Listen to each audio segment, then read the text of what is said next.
AP ప్రభుత్వంపై అనుచిత వ్యాఖ్యల కేసులో ఎమ్మెల్సీ దువ్వాడ శ్రీనివాస్ ని పోలీసులు 8 గంటల పాటు విచారించారు. 27వ తేదీలోగా మరోసారి విచారణకు హాజరు కావాలని నోటీసులు ఇచ్చారు. అయితే పోలీసుల తీరుపై దువ్వాడ శ్రీనివాస్ ఆగ్రహం వ్యక్తం చేశారు. పోలీసులు అత్యంత దారుణంగా వ్యవహరించారని ఆరోపించారు. తన పట్ల ఇష్టానుసారంగా మాట్లాడారని, ఎమ్మెల్సీ అనే గౌరవం లేకుండా ఉదయం నుంచి కూర్చోబెట్టారని చెప్పారు. లేనిపోని అభియోగాలు మోపి సంతకాలు పెట్టాలని బలవంత పెట్టారని ఆరోపించారు. దువ్వాడ శ్రీనివాస్ సంతకాలు పెట్టినందుకు మరోసారి రమ్మన్నారని చెప్పారు.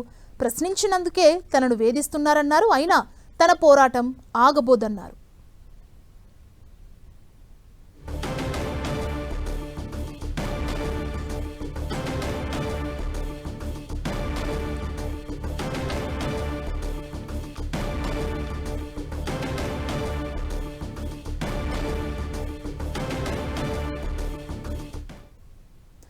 ఏపీ ప్రభుత్వంపై అనుచిత వ్యాఖ్యల కేసులో ఎమ్మెల్సీ దువ్వాడ శ్రీనివాస్ ని పోలీసులు 8 గంటల పాటు విచారించారు.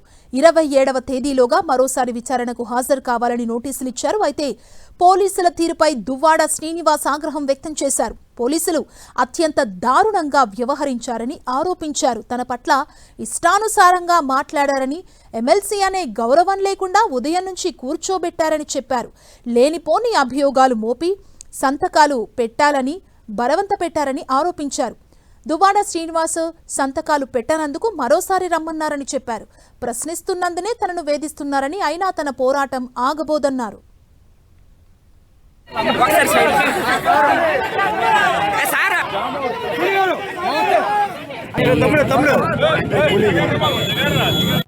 గతంలో మీడియాలో ఇచ్చినటువంటి స్టేట్మెంట్లకు సంబంధించి ఆయా స్టేట్మెంట్లో నేను బూతులు తిట్టానని, దుర్భాషలు ఆడానని నాకు సంతకం పెట్టమన్నారు. నేను డిబేట్స్కి వెళ్ళటం నిజం. వైఎస్ఆర్సీపీ నాయకుడిగా ఇప్పుడు సస్పెండ్ అయినా సరే ఎమ్మెల్సీగా పలు డిబేట్లలో పాల్గొనటం నిజం. పార్టీల తాలూకా తీరుని ఎండగట్టడం నిజం. నేనెవరికి దుర్భాషలు ఆడలేదు, బూతు మాటలు ఆడలేదని చెప్పాను నేను. దానికి సంతకం పెట్టమంటున్నారు. పెట్టకపోతే మళ్ళీ 5 రోజుల్లో రమ్మంటున్నారు. ఇప్పుడు పెడితే రానివ్వరు, మరక్కర్లేదు. పెట్టలేదు కాబట్టి మళ్ళీ 5 రోజుల్లో రమ్మన్నారు. ఏమిటి దారుణం అని అడుగుతున్నాను. ఎస్పీ గారు, డిఎస్పీ గారు, సిఐ గారు, మీరు కాదు మాకు టార్గెట్. మీ మీద మేము మాట్లాడదలుచుకోలేదు. మీ పని మీరు చేశారు. మీ చేత ఈ పని చేయించిన అచ్చెన్నాయుడు నాడే వాడు నాకు టార్గెట్. ప్రజల పక్షాన ఉండి గట్టిగా చెబుతున్నా, ప్రజా ఉద్యమం, మహా ఉద్యమం ప్రారంభిస్తున్నాం. ఖబర్దార్ అచ్చెన్నాయుడు, పోలీస్ చర్యలు పోలీసులు చేయని. చట్టానికి నేను గౌరవిస్తాను. అంబేద్కర్ సాక్షిగా చట్టాన్ని గౌరవిస్తాను. చట్టానికి లోబడి నేను అన్ని సహకారాలు చేస్తాను. మళ్ళీ వస్తాను 5 రోజుల్లో. వచ్చి నా పూర్తి సహకారాన్ని అందిస్తాను.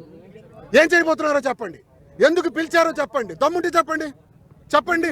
నేను ఒకవేళ 7 years అబౌవ్ నా సెక్షన్ అయి ఉంటే ఇప్పుడు అరెస్ట్ చేయండి, జైల్లో పెట్టండి.